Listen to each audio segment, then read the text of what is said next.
সরকার জানালো মসজিদ থেকে মাইক খোলার নির্দেশ দেওয়া হয়নি। অন্যদিকে মামলায় মসজিদ কর্তৃপক্ষের কেউ যুক্ত হননি। মামলা খারিজ হয়ে গেল আদালতে। জনস্বার্থ মামলায় উল্লেখ করা হয়েছিল 4000 মসজিদের কথা, কিন্তু কোনো মসজিদ কর্তৃপক্ষই কোনো লিখিত অভিযোগ জানাননি বা মামলায় যুক্ত হননি। আদালতের পর্যবেক্ষণ, সংবাদ মাধ্যমের খবরের ভিত্তিতে এই মামলা। রাজ্যের বিভিন্ন মসজিদ থেকে লাউডস্পিকার বা মাইক খুলিয়ে নেওয়ার অভিযোগ উঠছিল। আঙুল উঠেছিল পুলিশ প্রশাসনের বিরুদ্ধে, কিন্তু তা নিয়ে করা জনস্বার্থ মামলা ধোপে টিকল না হাইকোর্টে। আইনজীবী দানিশ ফারুকির দায়ের করা জনস্বার্থ মামলা খারিজ করে দিল বিচারপতি তপব্রত চক্রবর্তী ও বিচারপতি অতরূপ বন্দ্যোপাধ্যায়ের ডিভিশন বেঞ্চ। অভিযোগ ছিল পুলিশ মৌখিকভাবে মাইক খুলে নেওয়ার নির্দেশ দিচ্ছে, যদিও এমন কোনো নির্দেশ নেই বলেই আদালতকে জানায় রাজ্য। অ্যাডভোকেট জেনারেল যেটা কোর্টে বলেছে সেটা হচ্ছে যে না, এরকম কোনো ওরাল অর্ডার দেওয়া হয়নি। কোর্ট বলেছে যে এই যে যা কিছু আছে ওরাল, তার তো কোনো প্রমাণ নেই, ওরাল তো কোনো প্রমাণ হতে পারে না, তাই জন্য আমাদের পিটিশনকে ডিসমিস করেছে। তা আমি বলছি যে এরপর থেকে কোনো মসজিদে কোনো মাইক খুলবেন না, পুলিশ ওরাল অর্ডার দিলে কেউ খুলবেন না। জনস্বার্থ মামলায় মৌখিক নির্দেশে 4000 মসজিদ থেকে মাইক খোলার কথা বলা হয়েছে। কোন জেলা থেকে কোন মসজিদ থেকে মাইক খোলা হলো তা জানতে চান বিচারপতি। ওই সব মসজিদ কর্তৃপক্ষের কেউ কেন মামলায় যুক্ত হয়নি সেই প্রশ্নও তোলে ডিভিশন বেঞ্চ। ফলে শুধুমাত্র সংবাদপত্রের উপর নির্ভর করে মামলার যৌক্তিকতা নিয়ে প্রশ্ন তুলে তা খারিজ করে দেন বিচারপতিরা। এই সরকার এমন একটা করছে, শুভেন্দু অধিকারী মুখে বলে দিচ্ছে, কোনো পাবলিক নোটিশ দেয় না, আর পুলিশকে দিয়ে ইমপ্লিমেন্ট করে। সেই জন্য ওরাও এসে কোর্টে বলছে না আমরা কোনো অর্ডার দিইনি, কোনো পুলিশ যায়নি, এটা ওদের বক্তব্য। তাই আমারও বক্তব্য যে যেখানে আছেন কেউ পুলিশের কথাতে মুখের কথায় কিছু শুনবেন না, আর পুলিশ এসে মসজিদে ঢুকে বললে আপনারা কমপ্লেন লজ করুন, সেই পুলিশ অফিসারের নাম রাখুন। রাজ্যের বিভিন্ন ধর্মীয় স্থান থেকে লাউডস্পিকার ও মাইক সরিয়ে নেওয়া নিয়ে একটি ব্যাখ্যাও দিয়েছিলেন মুখ্যমন্ত্রী শুভেন্দু অধিকারী। বলেছিলেন কোনো একটি নির্দিষ্ট সম্প্রদায়কে লক্ষ্য করে এই পদক্ষেপ নেওয়া হচ্ছে না, বরং নিয়ম মেনে মসজিদ এবং মন্দির উভয় ধর্মীয় স্থান থেকেই মাইক খোলা হচ্ছে। देखिए इस साल ड्राइव किया है, मैं इंस्ट्रक्शन दिया था, ये चलेगा। मॉक्स टेम्पल सब हो सकता है। और 2020 का कोलकाता हाईकोर्ट का ऑर्डर पुलिस अमल कर रहा है पॉल्यूशन, साउंड पॉल्यूशन को लेकर। 4203 मॉक्स से माइक उतारा और टेम्पल से माइक उतार लिया 1096। শব্দবিধি সংক্রান্ত হাইকোর্টের 2020 সালের রায় মেনেই রাজ্য সরকার পদক্ষেপ করেছে বলেও জানিয়েছিলেন মুখ্যমন্ত্রী। তবে বিশেষ কোনো সম্প্রদায়ের ধর্মীয় স্থানে পুলিশি অভিযানের তত্ত্ব তিনি খারিজ করে দিয়েছিলেন। এবার সেই অভিযোগ নিয়ে করা মামলা হাইকোর্টেও খারিজ হয়ে গেল। Bureau report, TV9 Bangla. যত কাণ্ড মুর্শিদাবাদে, তৃণমূল বিজেপি জোট ভেঙে বড়ুয়া পঞ্চায়েত সমিতি দখল করলো কংগ্রেস। তবে একার জোরে নয়, তৃণমূলের একাংশ হাত বাড়িয়ে দেওয়ার পরে এই পঞ্চায়েত সমিতি হাতে এলো কংগ্রেসের। মুর্শিদাবাদ জেলায় এই প্রথম আমরা একটা পঞ্চায়েত সমিতি কংগ্রেসের পক্ষে আনতে পেরেছি। বিধানসভা ভোটে মুর্শিদাবাদী কংগ্রেসকে দিয়েছিল 2 বিধায়ক। এবার সেই জেলায় প্রথম পঞ্চায়েত সমিতি এলো কংগ্রেসের হাতে। তৃণমূলের একাংশের সমর্থনে বড়োয়া পঞ্চায়েত সমিতিতে উড়ল কংগ্রেসের পতাকা। তৃণমূলের বিক্ষুব্ধদের চড়া সুরে আক্রমণ বিজেপির। মুর্শিদাবাদের বড়োয়া পঞ্চায়েত সমিতির সমীকরণ আর 5টা জায়গার চেয়ে আলাদা। 2023-এর পঞ্চায়েত ভোটে 38 আসনের মধ্যে তৃণমূল 21 আসনে জিতে বোর্ড গঠনে ব্যর্থ হয়।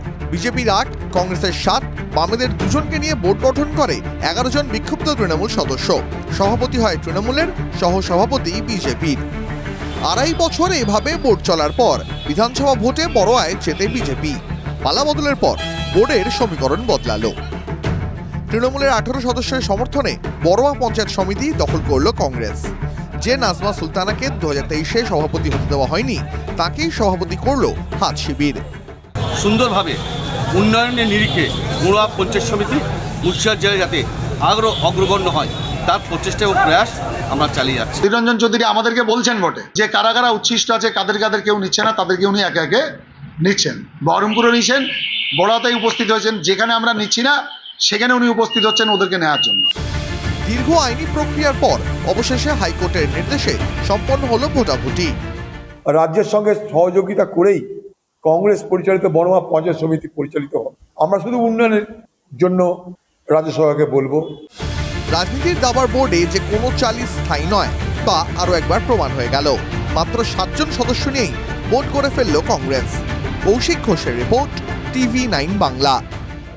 তৃণমূলের দুপক্ষের খেউখি, পঞ্চায়েতে অনাস্থা নিয়ে ভোটাভুটি।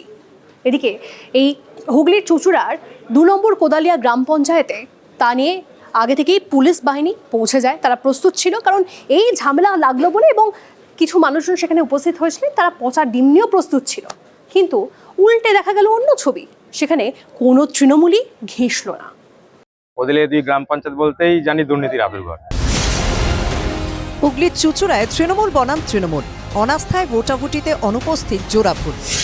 মঙ্গলবার অনাস্থা ঘিরে কার্যত দুর্গে পরিণত হয়েছিল তৃণমূল পরিচালিত কোদালিয়া 2 নম্বর গ্রাম পঞ্চায়েত। পুলিশের সঙ্গে ছিল আধা সেনাও। তৃণমূলের সদস্যরা এলে পচা ডিম ছোড়ার জন্য ট্রে নিয়ে তৈরি ছিল কয়েকজন, কিন্তু তৃণমূলে কেউ না আসায় সব ব্যবস্থা যেন জলে গেল। পাবলিক এত পরিমাণে গ্যাদারিং হয়ে গেছে যে পাবলিক নিজেই চাইছে যে এই ভোট যাতে আরো দুর্নীতির আঁকড়াতে যুক্ত না হোক। সেটা পাবলিক তাদের মানে ক্ষোভের বহিঃপ্রকাশ ঘটাচ্ছে। গত পঞ্চায়েত ভোটে 25 আসনে কোদালিয়া 2 নম্বর গ্রাম পঞ্চায়েতে তৃণমূলের 19 জন জেতেন, বিজেপির 4, সিপিএমের 2 জন। তৃণমূলের 10 জন অনাস্থা আনে দলেরই একাংশের বিরুদ্ধে। স্থানীয় সূত্রে জানা গিয়েছে ওই পঞ্চায়েতের প্রাক্তন উপপ্রধান তথা তৃণমূল নেতা বিদ্যুৎ বিশ্বাস তার স্ত্রীকে প্রধান করতে চান। বর্তমান প্রধান এলাকার প্রাক্তন তৃণমূল বিধায়ক অসিত মজুমদারের ঘনিষ্ঠ, যে অসিত এখন কালীঘাট তৃণমূল শিবিরে। দলের সিদ্ধান্ত নয় বলে আপাতত দায় এড়িয়েছেন অসিত। প্রধান উপপ্রধান আমাকে বলেন, যারা অনাস্থা এনেছে তারাও আমাকে বলেনি। এতে দলেও অনাস্থা আনার কোনো পারমিশন নেই। যদি কেউ এটা করে থাকে তার বিরুদ্ধে ব্যবস্থা নেব। শুধু এই একটা পঞ্চায়েত না, আগামী দিনে ধারাবাহিকভাবে বহু পঞ্চায়েতে যারা কর্পোরেট তৃণমূল থেকে চাপিয়ে দিয়েছে, এই ধরনের জিনিস আরো দেখতে পাবেন আপনারা। অনাস্থা ডেকেও উধাও তৃণমূল, 2 পা এগিয়ে তৃণমূলে পিছু টানের পিছনে কি অন্য সমীকরণ? নদিয়া জেলা পরিষদের ধাঁচে অল্প সদস্য নিয়েও বোর্ড আসতে পারে বিজেপির কাছে। হুগলি থেকে আশিক ইনসানের রিপোর্ট, TV9 বাংলা। চুলোচুলি, যার মানে হলো চুল ধরে টানাটানি। রাজনীতির মারপ্যাচের মাধ্যমে যেটা হামেশাই করে থাকেন রাজনৈতিক দলের নেতারা, কিন্তু এবার সেই নেতাদের নজর পড়তে চলেছে পূর্ব মেদিনীপুরের পরচুলা শিল্পে। কেন বলছি? কারণ ভগবানপুরের 85% মানুষ, প্রায় 85 আর কি, এই শিল্পের সঙ্গে জড়িত।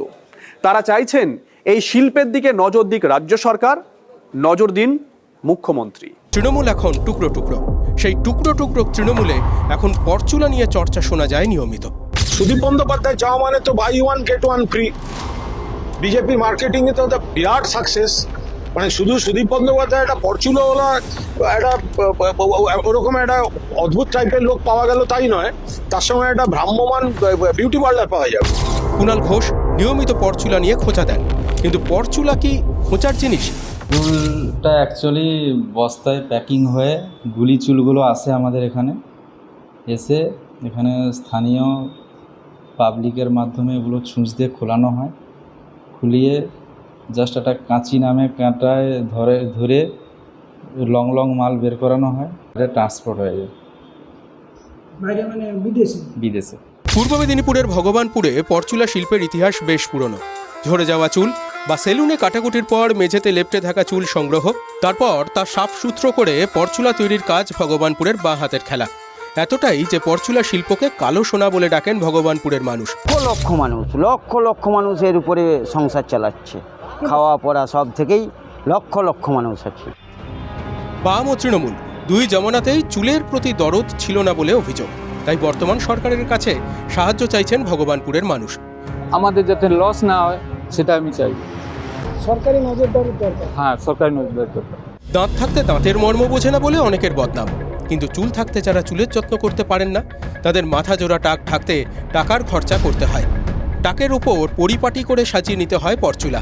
ভগবানপুর চাইছে সরকার তাদের পরচুলা শিল্পে যত্নের চিরুনি বুলিয়ে দিক। কনিষ্ক মাইতির রিপোর্ট, TV9 বাংলা। রাতারাতি সোশ্যাল মিডিয়ায় প্ল্যাটফর্ম তৈরি হচ্ছে, তাতে হাজার হাজার মানুষ যোগ দিচ্ছেন। ককরোচ জনতা পার্টির পর সোশ্যাল মিডিয়ায় এখন নড়াচড়া দেখা যাচ্ছে দিমাগি নকশালদের। রাজ্যের পঞ্চায়েত মন্ত্রী দিলীপ ঘোষ বলছেন যে দেশ বিরোধী আন্দোলনে এভাবেই উস্কানি দিচ্ছে বামেরা। আর তিনি যেদিন এই কথাটা বললেন সেদিনই ককরোচ জনতা পার্টি কলকাতায় একটি বৈঠক ছিল, সেই বৈঠক শেষ মুহূর্তে বাতিল হয়ে গেল। ককরোচ মকরোচ রাতারাতি কোথা থেকে বেরিয়ে আসে, কমিউনিস্টদের মাথায় এসব আসে। কমিউনিস্টরাই দেশদ্রোহী তৈরি করে, এমন অভিযোগ বারবার তুলেছে গেরুয়া শিবির। আর এবার তাতে নতুন করে ইন্ধন দিলেন দিলীপ ঘোষ। পঞ্চায়েত মন্ত্রীর দাবি, কমিউনিস্টরাই ছারপোকা আরশোলা তৈরি করছে। ককরোচ মকরোচ রাতারাতি কোথা থেকে বেরিয়ে আসে, কমিউনিস্টদের মাথায় এসব আসে। তারাই আরশোলা, তারাই ছারপোকা, তারাই তৈরি করে আর সারা দুনিয়ায় উৎপাত করে। ওদের হাত ধরেই এ ধরনের যারা অ্যান্টি ন্যাশনাল, অ্যান্টি সোশ্যাল, তারাই এসে এখানে আন্দোলনের নামে সমাজে উৎপাত তৈরি করে। সম্প্রতি বাঁকুড়ার ইন্দাসে সিজেপি সমর্থক শেখ আব্দুল হাফিজের বাড়িতে হামলার ঘটনা ঘটে এবং হামলায় হাফিজের বাবার মৃত্যু হয় বলে অভিযোগ। দিল্লি থেকে বাঁকুড়ায় মৃত পরিবারের সঙ্গে দেখা করতে যান সিজেপি নেতা আশুতোষ রাঙ্কা। সেখানে আশুতোষদের পাশাপাশি উপস্থিত ছিলেন সিপিআইএম ও এসএফআই নেতারাও। জল্পনা শুরু হয়, নতুন কোনো রাজনৈতিক সমীকরণ কি তৈরি হচ্ছে? জল্পনার মাঝেই বামেদের নিশানা করেছেন দিলীপ ঘোষ। দিলীপ ঘোষকে ধন্যবাদ, উনি স্বীকার করেছেন যে সারা পৃথিবীতে কমিউনিস্টরা রয়েছে, বামপন্থীরা রয়েছে।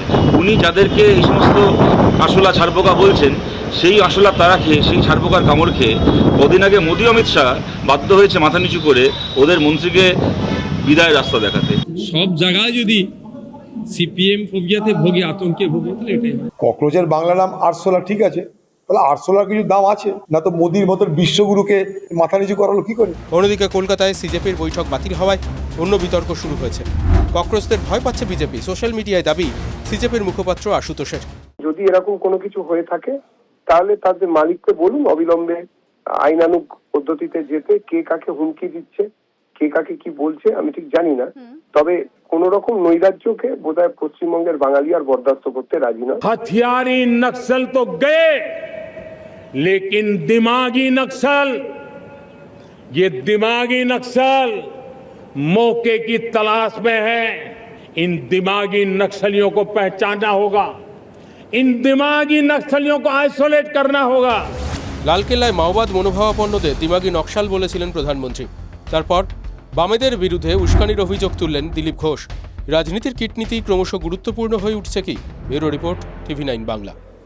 বিরোধী দলনেতাকে হস্তক্ষেপ করলেন না বিচারপতি শম্পা সরকারের ডিভিশন বেঞ্চ, অর্থাৎ মামলা গেল সিঙ্গেল বেঞ্চে। আর সেখানেই আগামী 2 মাসের মধ্যে মামলার নিষ্পত্তি করতে হবে, এমনই হাইকোর্টের ডিভিশন বেঞ্চ নির্দেশ দিয়ে দিয়েছে।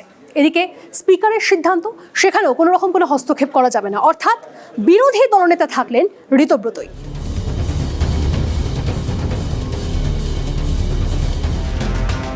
বিরোধী দলনেতা কে? কালীঘাট তৃণমূলের শোভনদেব চট্টোপাধ্যায়ের মামলায় হস্তক্ষেপই করল না হাইকোর্টের ডিভিশন বেঞ্চ। বিচারপতি শম্পা সরকারের ডিভিশন বেঞ্চ জানিয়েছে, ঋতব্রত বন্দ্যোপাধ্যায়কে বিরোধী দলনেতা ঘোষণা অস্থায়ী সিদ্ধান্ত। 2 মাসের মধ্যে মামলার নিষ্পত্তি করবে সিঙ্গল বেঞ্চ। অন্তর্বর্তী কোনো নির্দেশই দিল না হাইকোর্টের ডিভিশন বেঞ্চ। মামলা ফেরত পাঠানো হলো সিঙ্গল বেঞ্চে। তাহলে মামলার নিষ্পত্তি না হওয়া পর্যন্ত বিরোধী দলনেতা পদেই থাকছেন ঋতব্রত বন্দ্যোপাধ্যায়। ফলে হাইকোর্টে বড় ধাক্কাই খেতে হলো কালীঘাট তৃণমূলকে।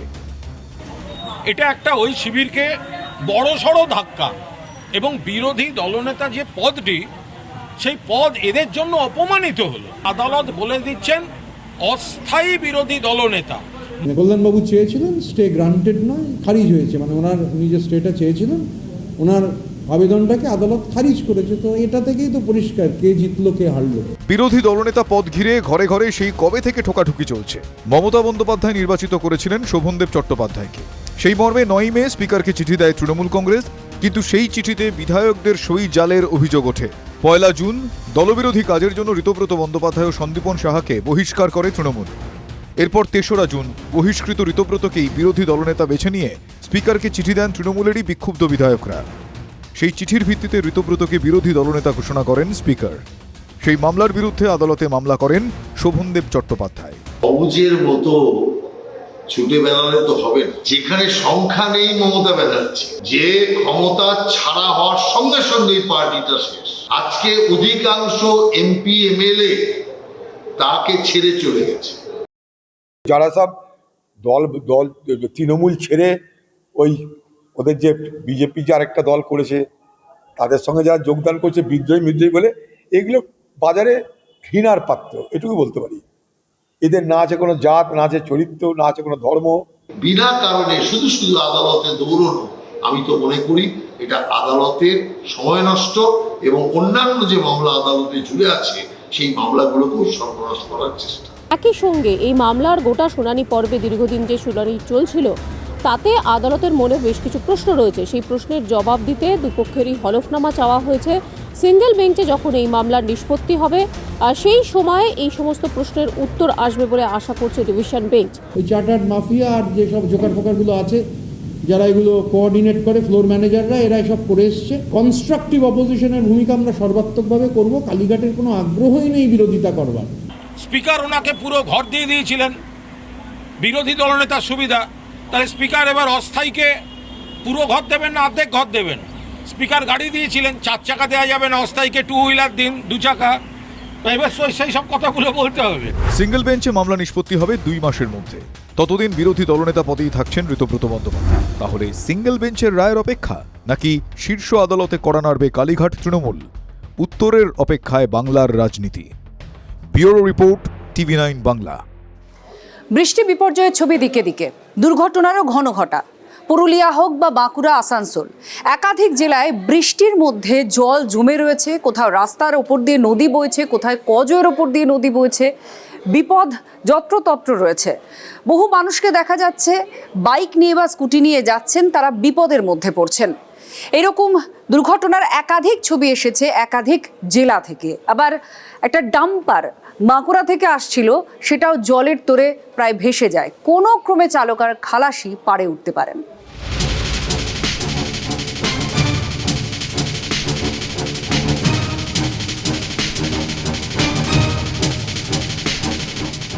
এত জলে বাইক নিয়ে এগোতে গিয়েই এই বিপত্তি।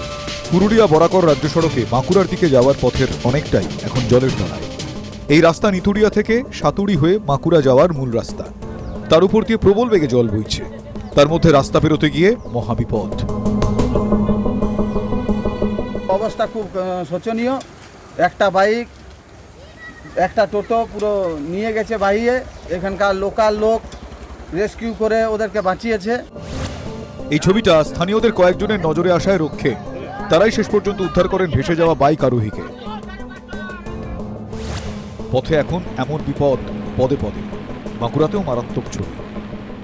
আমরা যে জায়গায় দাঁড়িয়ে রয়েছি তা হচ্ছে বাঁকুড়ার মানকানালি সেতু। গন্ধেশ্বরী নদীর ওপর থাকা এই সেতুর ওপর দিয়ে কোথাও 5 ফুট কোথাও 7 ফুট উচ্চতা দিয়ে এই মুহূর্তে প্রবল বেগে জল বয়ে যাচ্ছে এবং এই বিপজ্জনক সেতু দিয়ে একটি ডাম্পার পারাপার করার সময় দেখা যাচ্ছে যে সেই ডাম্পারটি দুর্ঘটনা কবলে পড়েছে এবং সেতুর মাঝখানে সেই ডাম্পারটি কার্যত আটকে গিয়েছে। গাড়ি নিয়ে যাওয়ার সময় আর টায়ার বসে গেছে, পুরা যেখানটা ভাঙা ছিল সেই ভাঙাটাতে বসে গেছে। সমস্যা মানে প্রচুর সমস্যা। আমাদের 53 বছর বয়স হয়ে গেছে, আমরা রাস্তা আজ পর্যন্ত ভালো দেখতে পেলাম না আমাদের এই ধারে এলাকায়। সামনে মেডিকেল হসপিটাল আছে, যদি যেতে পারবে না মানুষ। ওদের 25টা গ্রাম আছে, 25-30টা গ্রাম আছে।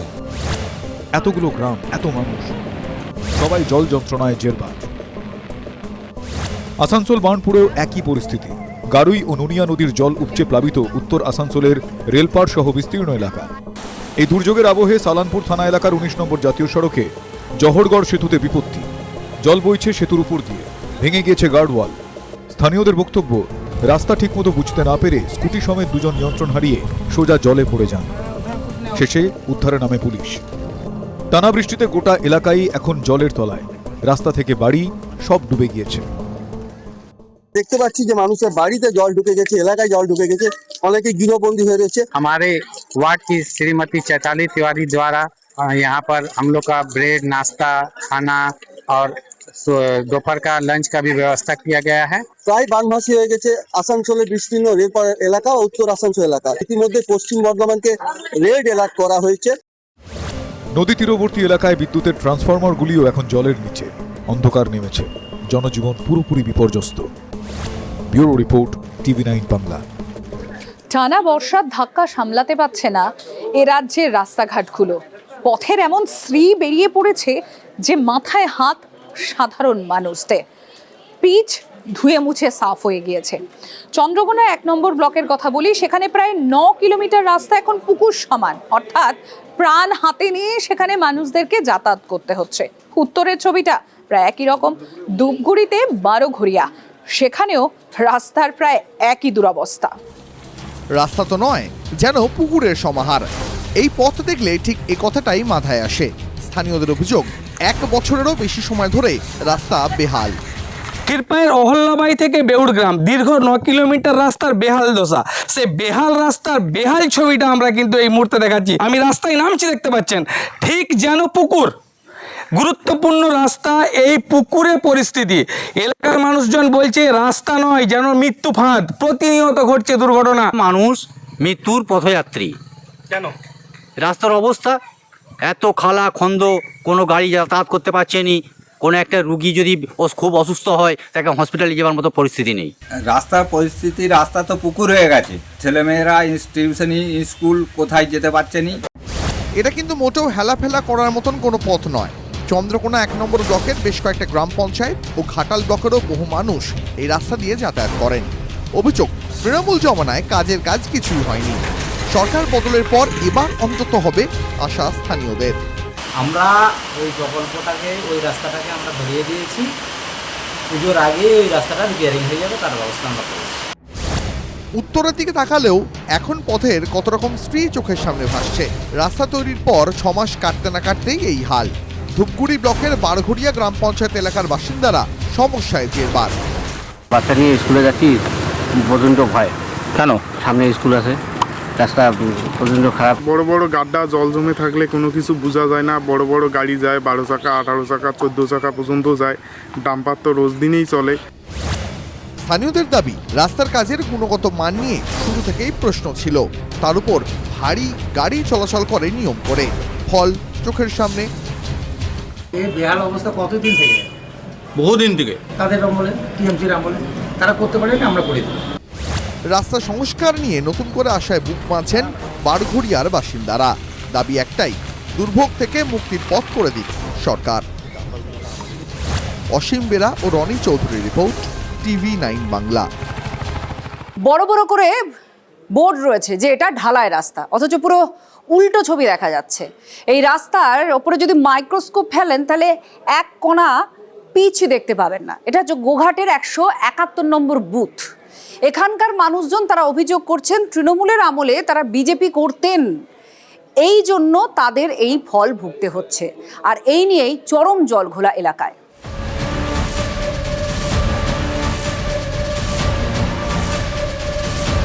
পুরো বর্ষাকালটা এই বাচ্চাদেরকে টেনে টেনে হরিণখোলা পর্যন্ত নিয়ে যেতে হচ্ছে। হেঁটে আসতে পারছে না, অ্যাম্বুলেন্স করতে না আসবে, সাইকেলও আসতে পারছে না। হেঁটে হেঁটে স্কুল যেতে হয়, সাইকেল নিয়ে আসা যায় না, আর অনেক লোক এখানে পড়ে যায়।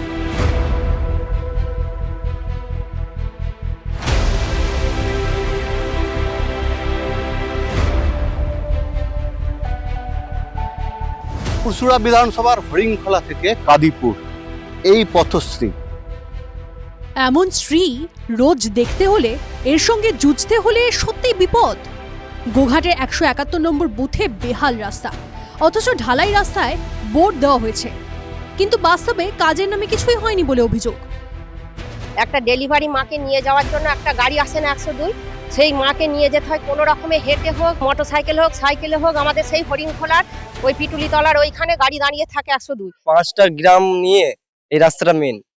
এই রাস্তাটার জন্য মানে প্রচুর সমস্যা আছে মানুষ, না গাড়ি ঘোড়া ঢুকতে পারছে, এখানে জায়গার নাম বললে কোনো গাড়ি আসতে চাইছে না। মাঝে মাঝে একটা এমন সময় আসে যে হেঁটে যাওয়াই যায় না, মাঠ দিয়ে যেতে হচ্ছে। অ্যাম্বুলেন্সের কোনো কথাই উঠছে না। যদি কারোর শরীর অসুস্থ হয় তাকে এখানেই শেষ হয়ে যেতে হয়। বছরের পর বছর ধরে এই অবস্থায় পড়ে রয়েছে রাস্তাটি। বর্ষা এলেই পরিস্থিতি আরো ভয়াবহ হয়ে ওঠে।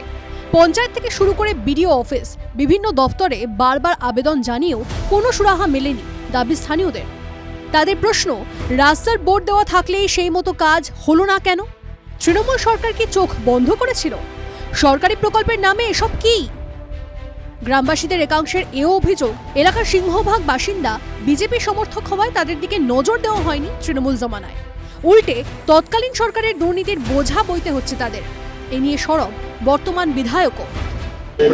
উচিত ছিল, কিন্তু তৃণমূল কংগ্রেসের নেতারা কাটমানি তোলাবাজি করে একটা বাঁধের সমস্যা, সেখানে প্রায় 1.5 কোটি টাকা তছরূপ করে দিয়েছে। বিধায়কের আশ্বাস মিলেছে, কাজ হবে দ্রুত। এখন দিন বদলের অপেক্ষায় এলাকাবাসী, চলছে দিন গোনা। কবে ফিরবে এই রাস্তার হাল, প্রশ্ন তুলেছে স্থানীয় মানুষজন। পুরসুরার কাদিপুর থেকে ক্যামেরায় মধুসূদনের সময় তন্ময় বৈরাগী, TV9 বাংলা। জলের নামেই আতঙ্ক। ঝাড়গ্রামের বিনপুরের ছবি আপনাদেরকে দেখাবো। এই জলের জন্যই পড়াশোনা লাটে উঠেছে। টানা 2 দিন স্কুল বন্ধ, পড়ুয়ারা যেতে পারছেন না। আর কোনো রকমে যদি কিছু পড়ুয়া স্কুলে পৌঁছেও যায়, শিক্ষকরা যেতে পারছেন না। কোপ পড়েছে মিড ডে মিলেও। জল বেড়ে গেছে। জল বাড়লে কি স্কুল বন্ধ থাকে?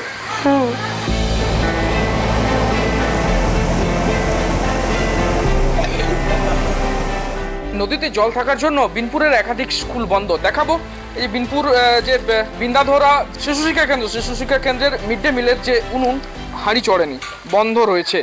দেখাবো শ্রেণীকক্ষগুলো, দেখাবো আপনাদের। সেই শ্রেণীকক্ষ কিন্তু সম্পূর্ণভাবে তালা দেওয়া রয়েছে, কেউ কোথাও নেই।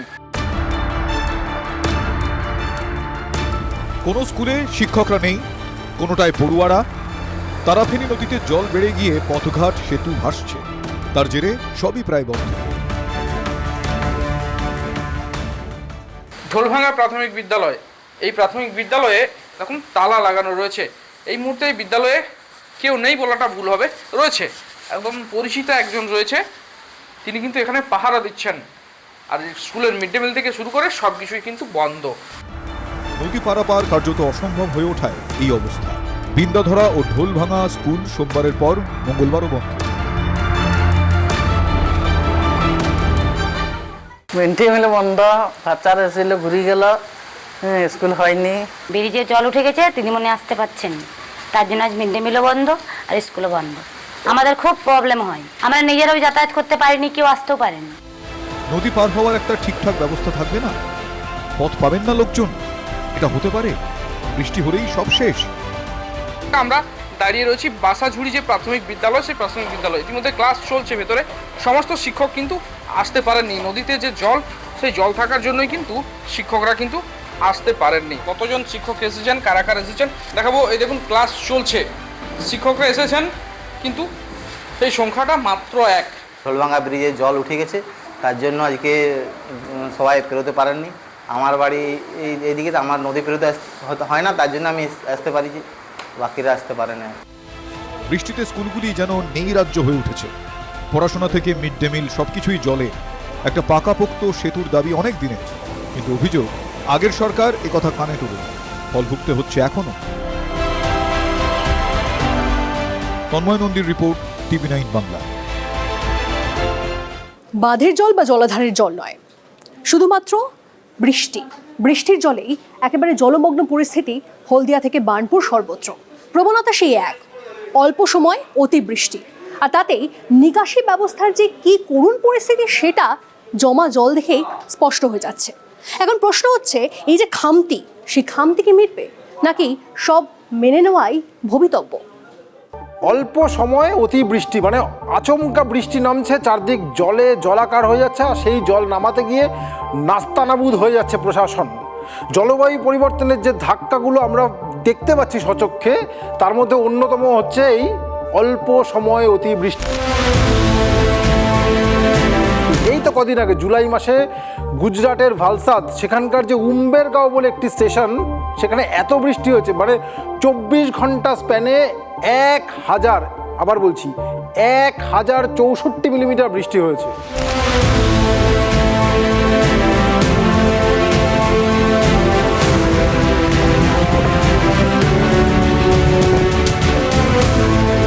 তার ঠিক কদিন আগেই এই জুলাই মাসেই দমদমে মানে কয়েক ঘন্টা বিকেলের দিকে এত বৃষ্টি হলো, দমদমে মাত্র কয়েক ঘন্টায় 163 মিলিমিটার বৃষ্টি হয়ে গেল। মেঘভাঙা বৃষ্টি হয়েছিল কিনা জানা যায়নি, তবে এটা যে প্রায় মেঘভাঙা বৃষ্টি সেটা তো দমদম এবং ওই চত্বর কৈখালি, হলদিরাম, বাগুইহাটি মানুষজন টের পেয়েছিলেন। দুপুরের বৃষ্টির জল মানে ভোর রাতেও, পরের দিন ভোর রাতেও নামেনি।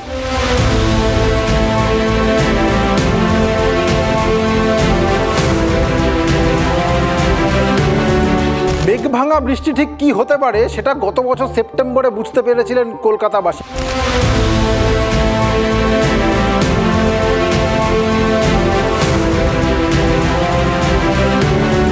11 মাস যেতে না যেতেই এবার আগস্টে আবার কলকাতার মধ্যেই মেঘভাঙা বৃষ্টি।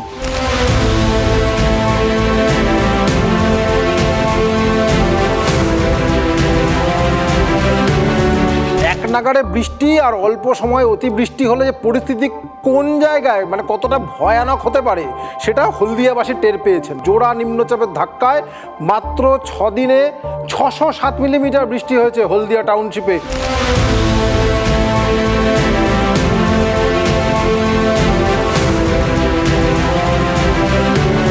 হলদিয়া পুরসভার 29টি ওয়ার্ডের মধ্যে 28টি ওয়ার্ড জলমগ্ন এবং বেশ কিছু বাড়ির একতলাতে জল ঢুকে গেছে এবং রীতিমতো জল যন্ত্রণার শিকার হচ্ছেন এলাকাবাসী। এই হচ্ছে অবস্থা, দেখুন কতটা জলের মধ্য দিয়ে যেতে হচ্ছে, আপনি দেখুন। এই হচ্ছে হলদিয়ার এখন অবস্থা। বার্নপুর 24 ঘন্টায় বৃষ্টি হয়েছে 220 মিলিমিটার।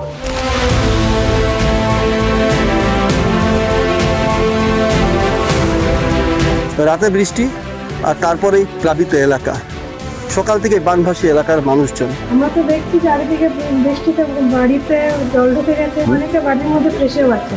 একটা জিনিস খেয়াল করেছেন যে বাঁধের ছাড়া জল বা জলাধারের ছাড়া জল নয়, মানে হলদিয়া ভাসছে, বার্নপুর ভাসছে, এই সবটাই কিন্তু বৃষ্টির জল, স্টর্ম ওয়াটার, মানে বৃষ্টির জল। মানে অল্প সময় এত বেশি বৃষ্টি হয়েছে, শুধুমাত্র বৃষ্টির জলে বানভাসী হয়ে গিয়েছে এরকম দুখানা পুরসভা এলাকা।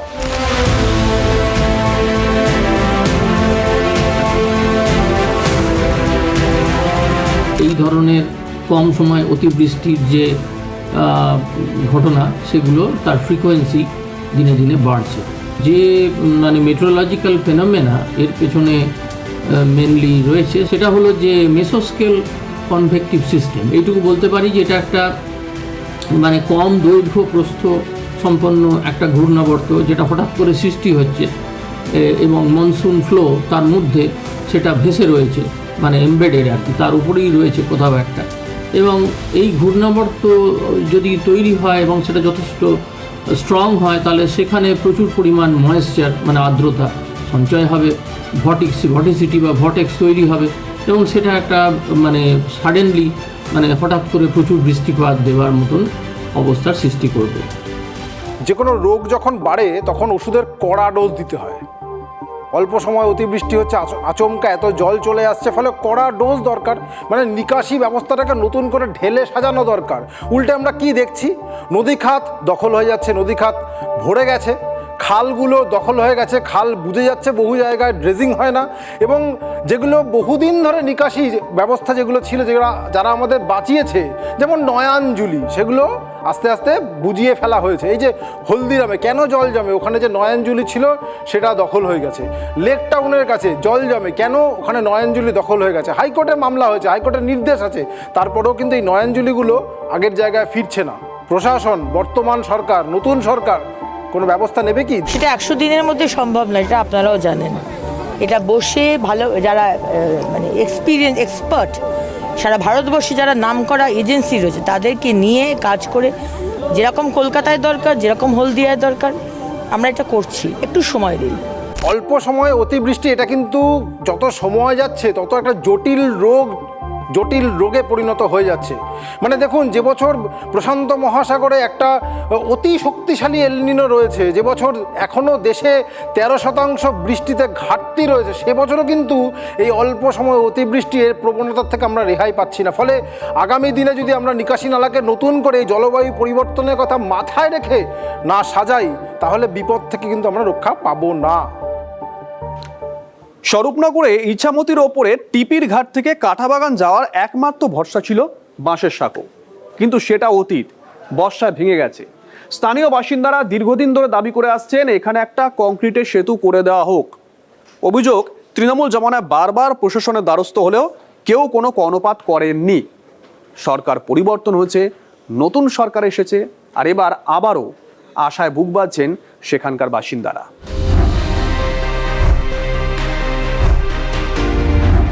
প্রবল বৃষ্টি আর তার জেরে ভাঙল বাঁশের সাঁকো।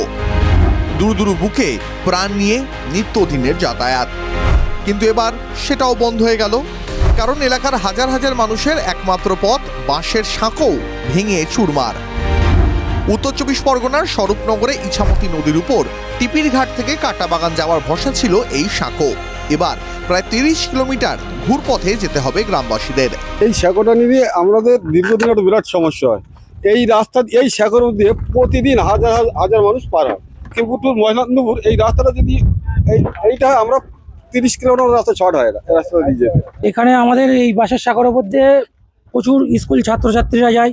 ওপারে একটা স্বরূপনগরে আমাদের হসপিটাল আছে, হসপিটালে যেতে গেলে এই সাগর উপর দিয়ে আমাদেরকে যেতে হয়।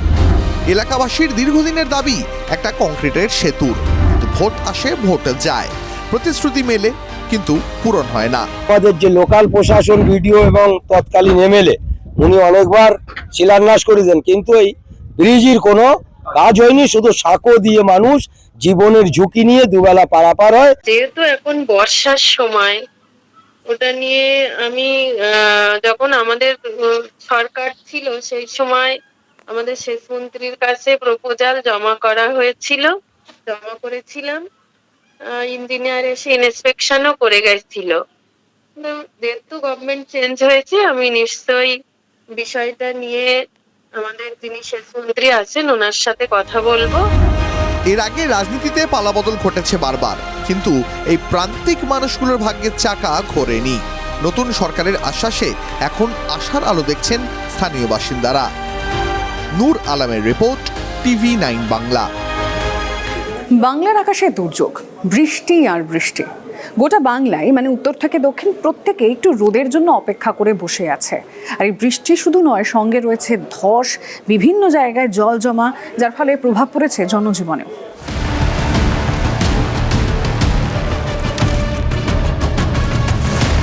টানা বৃষ্টি, তাতেই বাড়ছে বিপদ এবং বৃষ্টির সঙ্গে চিন্তা বাড়াচ্ছে ব্যারাজের জল। ভাসছে দুর্গাপুরের বিস্তীর্ণ এলাকা, ডুবেছে নিচু এলাকাগুলো। প্রবল বৃষ্টির মধ্যেই মঙ্গলবার জল ছাড়ার পরিমাণ দফায় দফায় বেড়েছে দুর্গাপুর ব্যারাজ থেকে। বাঁকুড়া, পশ্চিম বর্ধমান, হুগলিতে সতর্কতা জারি। নিম্নচাপের জেরে অতিবৃষ্টি, বিপর্যস্ত মুখ্যমন্ত্রীর নিজের জেলা। জলমগ্ন পটাশপুর, ভগবানপুর, রামনগর, এগরা, কাঁথি সহ বিস্তীর্ণ এলাকা। কেলেঘাই ও বাগুই নদীর বাঁধ ভেঙে বিপর্যয়, জল ঢুকেছে লোকালয়ে। নিরাপদ আশ্রয় সরানো হচ্ছে ক্ষতিগ্রস্তদের। পরিস্থিতি পরিদর্শনে যান মন্ত্রী অগ্নিমিত্রা পাল সহ প্রশাসনের শীর্ষকর্তারা। হলদিয়া এবং আপনাদের এই আশেপাশে যাতে জল যন্ত্রণা, নরক যন্ত্রণা থেকে মুক্তি দিতে পারি, আমরা একটা কম্প্রিহেন্সিভ প্ল্যান, ড্রেনেজের নিকাশির ব্যবস্থা আমরা করব। যেরকম কলকাতায় দরকার, যেরকম হলদিয়ায় দরকার, আমরা এটা করছি। একটু সময় দিন। খাটের ওপরই এখন সংসার, এছাড়া যাবেনি বা কোথায়? চারদিক তো ভাসছে। জল যন্ত্রণার ভয়ঙ্কর ছবি হাওড়া সাপুইপাড়া পঞ্চায়েতের পশ্চিম শান্তিনগরে। জল থই থই এলাকায়, রাস্তায় 1 হাঁটু জল, মানুষের বাড়ির ভেতরে জল ঢুকে গিয়েছে। জল কম হয়েছে বা জল হয়নি এরকম কোনো বছর দেখি না। এবং আমার মেয়ে ছোট, স্কুল পড়া 1 সপ্তাহ 2 সপ্তাহ ধরে বন্ধ। বিগত সরকারের আমল থেকেই কিন্তু এখানে জল যন্ত্রণা চলছে এবং পঞ্চায়েতে বারবার তারা এই অভিযোগ তুলে দিলেও পঞ্চায়েত কোনো রকম কর্ণপাত করেনি। ভয়াবহ ভাঙন গঙ্গাসাগরে, উত্তাল সমুদ্র, তছনছ হয়ে গেছে কপিল মুনির আশ্রম সংলগ্ন সৈকত। প্রশাসন সূত্রে খবর, জলের তোড়ে 1 থেকে 5 নম্বর পর্যন্ত স্নানের ঘাট সম্পূর্ণ ভেঙে গেছে। হিঙ্গলগঞ্জের রায়মঙ্গল নদীর রমাপুর এলাকায় নদীর বাঁধে বড়সড় ধসের জেরে আতঙ্ক। যখন তখন দুর্ঘটনার আশঙ্কায় এলাকাবাসী, ঘুম উড়েছে তাদের। ইতিমধ্যে দ্রুত সমস্যা সমাধানের আশ্বাস দিয়েছেন বিধায়ক। দুবরাজপুরেও বিপদ, ফের জলের তলায় শাল নদীর ভাসা ব্রিজ, যার ফলে বিপাকে বালিজুড়ি গ্রাম পঞ্চায়েতের মেজে এবং বেলেসারা গ্রামের বাসিন্দারা। বহু গ্রামের মধ্যে যোগাযোগ বিচ্ছিন্ন। ভারী বৃষ্টিতে ফুঁসছে ঝাড়গ্রামের একাধিক নদী। জলমগ্ন একের পর এক কজওয়ে ও রাস্তা। দুলুং নদীর জল বেড়ে জামমনির চিল্কিগড় কজওয়ে সম্পূর্ণ জলের তলায়। ঝাড়খণ্ডের গালুডি ব্যারাজ থেকে ছাড়ার ফলে সতর্ক করা হয়েছে সুবর্ণরেখা নদী তীরবর্তী এলাকার বাসিন্দাদের। Bureau report, TV9 Bangla. এবার একটা বাড়ি দেখাবো আপনাদের। আর এই বাড়ির একাংশ 6 মাস আগেই বিপজ্জনক বলে ঘোষণা করা হয়েছিল, কিন্তু তারপর যা হয়, বাড়িওয়ালা ভাড়াটের টানা পড়ে নেওয়ার আইনি জটিলতায় সেই বাড়ি খালি করা সম্ভব হয়নি। আর আপনারা জানেন, কয়েকদিন ধরে নাগাড়ে বৃষ্টি চলছে, আর সেই বৃষ্টির জেরেই বাড়ির একাংশ ভেঙে পড়ে, আর তার ফলস্বরূপ ষাটোর্ধ্ব এক বৃদ্ধা তার মৃত্যু হয়। আমি বলছি জোড়াবাগানের ব্রজদুলাল স্ট্রিটের এই বাড়ির কথা। এর পাশাপাশি পোস্তাতেও এই অতিবৃষ্টির জেরে বাড়ির একাংশ ভেঙে পড়েছে। আগেই দিয়ে ঝুলা ছিল, এর আগেও পড়েছিল। জোড়াবাগানে বাড়ি ভেঙে বিপত্তি, প্রাণ গেল 60ঊর্ধ্ব বৃদ্ধার। বাড়িওয়ালা ভাড়াটিয়ার বিবাদের বলি। हमारा परिवार इस कलकत्ता शहर में किसके वजह से मरा? ये 4 भाई की वजह से मरा। अगर आज रिपेयर करता तो नहीं ना ऐसा होता। জোড়াবাগানের পাথুরিয়াঘাটার ব্রজদুলাল স্ট্রিট, 3 তলা পুরনো বাড়ি। 6 মাস আগেই বাড়িটির পিছনের অংশের বড় একটি অংশ ভেঙে পড়েছিল। তারপর থেকেই বাড়িটির একাংশ ছিল ঝুঁকিপূর্ণ অবস্থায়। পুরসভার তরফে বাড়িটিকে বিপজ্জনক চিহ্নিত করে খালি করার উদ্যোগও নেওয়া হয়েছিল, কিন্তু বাদ সাধে বাড়িওয়ালা ভাড়াটিয়ার বিবাদ, আর মামলা গড়ায় আদালত পর্যন্ত। এর মধ্যেই মঙ্গলবার ভোররাতে আচমকায় বিপত্তি। বাড়ির ভিতর থেকে বিকট শব্দ শুনে বাইরে বেরিয়ে আসেন বাড়ির মালকিন উর্মিলা সাউ, আর সেটাই কাল হল। তার উপরেই হুড়মুড়িয়ে ভেঙে পড়ে বাড়ির একাংশ। ধ্বংসস্তূপের নিচে চাপা পড়ে মৃত্যু হয় 60ঊর্ধ্ব উর্মিলার। लमसम 10 झूड़ी हटाया राबिस, तब देखा, फिर मुंह मिला, देखे उसको दम टूटा था, नाक से, मुंह से और कान से ब्लड निकल गया। পরে বিপর্যয় মোকাবিলা বাহিনী ও প্রশাসনের আধিকারিকরা ঘটনাস্থলে পৌঁছন। বাকিদের খোঁজে স্নিফার ডগ নামিয়ে তল্লাশি চলে। आसपास की जो बिल्डिंग्स है वो भी बहुत पुरानी है, 100 साल के आसपास की बिल्डिंग्स है, तो उनसे इस मौसम को देखते हुए एविक्शन अगर कर दिया जाए तो ज़्यादा सेफ्टी रहेगी। এখন প্রশ্ন উঠছে, 6 মাস আগে বাড়ির অংশ ভেঙে পড়ার পরেও কেন পুরো বাড়ি খালি করা গেল না? বাড়িটি বিপজ্জনক জানা সত্ত্বেও কেন বাসিন্দারা থেকে গেলেন? বিপজ্জনক বাড়ি চিহ্নিত করাই কি যথেষ্ট? মৃত্যুর দায় কার? বাড়িওয়ালা এবং ভাড়াটিয়া বিবাদের জেরে দীর্ঘদিন ধরে বাড়িটির সংস্কার আটকে ছিল। পুরসভা নজরদারি নিয়ে প্রশ্ন আছে। এই ধরনের ঘটনা কিন্তু পাথুরিয়াঘাটে আগেও ঘটেছে। স্বাভাবিকভাবেই নজরদারি ও পাশাপাশি এই বাড়িওয়ালা ভাড়াটিয়া বিবাদও কিন্তু এই ঘটনার অন্যতম কারণ বলেই মনে করা হচ্ছে। কোনো বাড়িতে বছর 2 বছর আগে অবধি নোটিশ লাগা আছে কর্পোরেশন থেকে বা আগে থেকে, সেসব বাড়ির উপর প্রশাসন দেখবে। ভাড়াটাকেও জোর করে তোলা যায় না, ভাড়াটের কাছেও রাইট থাকে, সেটা তখন টেনেন্সি অ্যাক্টে চলে যায়, তখন সেটা মিউনিসিপ্যাল লতে থাকে না। সেখানে আমরা ওই জন্য বারবার করে বলি যে বসে ঠিক করে নিন। শুধু জোড়াবাগান নয়, টানা বৃষ্টির জেরে বড়বাজারের পোস্তাতেও একটি জরাজীর্ণ বাড়ি ভেঙে পড়েছে। উদ্ধার করা হয়েছে 7 জনকে। 4 নম্বর শিকদার পাড়া যে লেনের যে বাড়িটি ভেঙে পড়েছে, সেখানে কলকাতা পুরসভার তরফেও কিন্তু কোনো বিপজ্জনক নোটিশ বা কিছু দেওয়া হয়নি, কিন্তু আচমকাই বাড়িটি ভেঙে পড়ল। এবং আর বাসিন্দাদের ভবিষ্যৎ কি সেটা অবশ্য তারা জানেন না, কোথায় যাবেন তাও অনিশ্চিত। এটা শরিকি বাড়ি ছিল, সব জয়েন্ট প্রপার্টি শরিকি বাড়ি। আবার তো আর্থিক প্রবলেম, এই জন্য এই অবস্থা হয়ে রয়েছে। বৃষ্টি পড়তেই আবারও কলকাতায় ভেঙে পড়ল দুটি জরাজীর্ণ বাড়ি। আর কত প্রাণ গেলে হুঁশ ফিরবে? সায়ন্ত ভট্টাচার্য, সুশোভন ভট্টাচার্য, প্রদীপ্ত কান্তি ঘোষের রিপোর্ট, TV9 বাংলা। যৌতুকগৃহ তারাপীঠ, সেখানে মৃত্যু মিছিল। ইতিমধ্যে অবশ্য প্রশাসনের তরফ থেকে কড়া মনোভাব দেখানো হয়েছে। 15টা হোটেল বন্ধের নির্দেশ দেওয়া হয়েছে। কৌশিকী অমাবস্যার আগে হোটেলগুলোর পরিকাঠামো খতিয়ে দেখার কথাও বলা হয়েছে। গতকালই আপনাদেরকে দেখিয়েছিলাম হোটেল মালিকের ছেলেকে গ্রেপ্তার করা হয়েছে, আর আজ গ্রেপ্তার করা হলো হোটেল মালিককে। 15 হোটেলস আছে যাদেরকে আমরা ক্লোজার নোটিশ পাঠাচ্ছি। তারাপীঠ হোটেলে অগ্নিকাণ্ডের পরেই ব্যবস্থা প্রশাসনের। বেনিয়মের অভিযোগে তারাপীঠে 15টি হোটেলে তালা। সোমবার কাকভোরে সিদ্ধপীঠে লাগোয়া একটি হোটেলে ভয়াবহ অগ্নিকাণ্ডে বেঘোরে মৃত্যু হয় 9 পুণ্যার্থীর।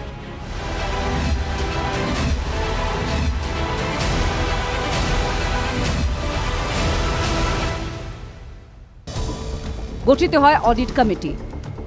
সেই কমিটির সদস্যরা বৈঠক করেন মঙ্গলবার। সেখানেই তারাপীঠে 15টি হোটেল বন্ধের সিদ্ধান্ত নেওয়া হয়। আরও 15 হোটেলস আছে যাদেরকে আমরা ক্লোজার নোটিশ পাঠাচ্ছি, তাদেরকে ইমিডিয়েটলি ক্লোজ করা হবে। অডিট কমিটি জানিয়েছে, এই হোটেলগুলিতে দমকল ও দূষণ নিয়ন্ত্রণ পর্ষদে ছাড়পত্র ছিল না, বৈদ্যুতিক ত্রুটিও ধরা পড়ে।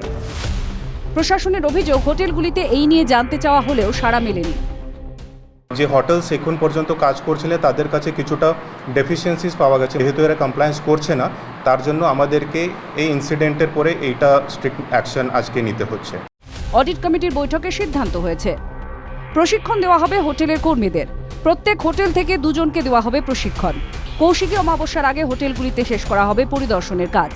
তারাপীঠের যে হোটেলগুলি, সেই হোটেলগুলিতে এই ধরনের প্রিকশন নেওয়া থাকে না, ম্যাক্সিমাম হোটেলেই নেই। না, এনওসি নেওয়া প্রয়োজন, দেখা প্রয়োজন, ট্রেনিং প্রাপ্ত লোক রাখা দরকার, অ্যালার্ম, সব কিছু দরকার। অগ্নিকাণ্ডের সময় প্রাণ বাঁচাতে কেউ পুকুরে ঝাঁপ দিয়েছিলেন কি, বা পুকুরে তাদের কারো দেহ পড়ে রয়েছে কিনা দেখতে এদিন চলে তল্লাশি। এই পুকুরের জলে তারা ঝাঁপ দিয়েছিলেন কিনা বা তলিয়ে গেছেন কিনা, ডিজাস্টার ম্যানেজমেন্ট গ্রুপের যে তল্লাশি, সেই ছবি দেখতে পাওয়া যাচ্ছে। তারাপীঠের হোটেলে আগুন লাগার ঘটনায় ছেলের পর গ্রেফতার করা হয়েছে হোটেলের মালিককে। এসডিপিও নেতৃত্বে 4 সদস্যের এসআইটি গঠিত হয়েছে।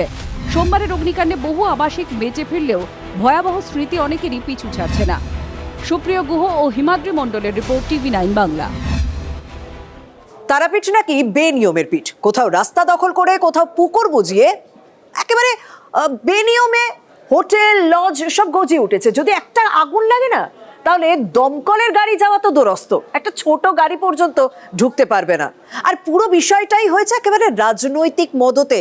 কোনো অগ্নি নির্বাপন ব্যবস্থা তো সেরকম ভাবে নেই, আর যেগুলো ছোট ছোট যন্ত্র রয়েছে সেগুলো মেয়াদ উত্তীর্ণ। তাই বলা হচ্ছে যে এই রাজনৈতিক মদতে যেভাবে এতদিন ধরে বেনিয়ম হয়েছে ওই তারাপীঠে, তার জন্যই কিন্তু বেঘরে 9 জনের প্রাণ চলে গেল। আগুনের ভয় থেকে ছাদে চলে যাবে, মানে আগুন থেকে বাঁচতে ছাদে গিয়ে দাঁড়াবে। আপাতত আগুন লাগলে পালানোর রাস্তা নেই, ছাদে যেতে হবে। তারপর উত্তর নেই হোটেল মালিকের। বীরভূমের তারাপীঠে ভয়ঙ্কর অগ্নিকাণ্ডের পরও এমনই অবস্থা একাধিক হোটেলের। এই হোটেলে অবশ্য প্রশাসনের কালো তালিকায় বন্ধের নোটিশ দেওয়া হয়েছে। যে 15টি হোটেলকে বন্ধ করার নির্দেশ দেওয়া হয়েছে, তার মধ্যে কিন্তু এই যে নাম গিরিধারী ভবন, সেই নামও কিন্তু রয়েছে। আগুন লেগে গেল, আপনারা ছাদে পাঠালেন, ছাদ থেকে কিভাবে রিকভার করা যাবে? তাকে ব্যবস্থা করতে হবে, মানে করতে হবে, এখনো করেননি। তারাপীঠে নিয়ম ভাঙার উদাহরণ আরও আছে। এই হোটেলে আপৎকালীনভাবে বেরোনোর কোনো সিঁড়িই নেই। অগ্নি নির্বাপন ব্যবস্থা বহু আগেই মেয়াদ পেরিয়েছে। এই যে পুরো রাস্তায় কিন্তু কোথাও যে দমকলের যে গাড়ি, ফায়ার ব্রিগেডের গাড়ি, সেটা কিন্তু ঢোকার ব্যবস্থা কিন্তু একেবারেই নেই। এমার্জেন্সি এক্সিট না, এমার্জেন্সি এক্সিট নেই। আর যেটা কোনো গাড়ি, কোনো কিছু অগ্নিকাণ্ড হলে কোনো কিছু গাড়িটা নেই কোনো ফায়ার এক্সিট, অথচ বছরের পর বছর ধরে রমরমিয়ে চলছে ব্যবসা। আপনাদের ফায়ার লাইসেন্সের জন্য অ্যাপ্লাই করা হচ্ছে, এখনো পাইনি। 15 বছরের হোটেল আপনি নিজে বললেন, কিন্তু ফায়ার লাইসেন্স বললেন অ্যাপ্লাই করেছেন। কবে অ্যাপ্লাই করেন? 29 জুলাই 2026। প্রায় 500 কাছাকাছি হোটেল ও লজ রয়েছে তারাপীঠে। অভিযোগ, যার অধিকাংশই চলছে প্রয়োজনীয় নথি ছাড়া। রাস্তা, নদী, পুকুর দখল করে তৈরি হয়েছে হোটেল। এমনকি স্কুলে ঢোকার প্রধান রাস্তা খুবই সংকীর্ণ, ঢুকতে পারবে না দমকলের গাড়ি। অভিযোগ, রাজনৈতিক মদতেই বসানো হয়েছে দোকান ও লজ।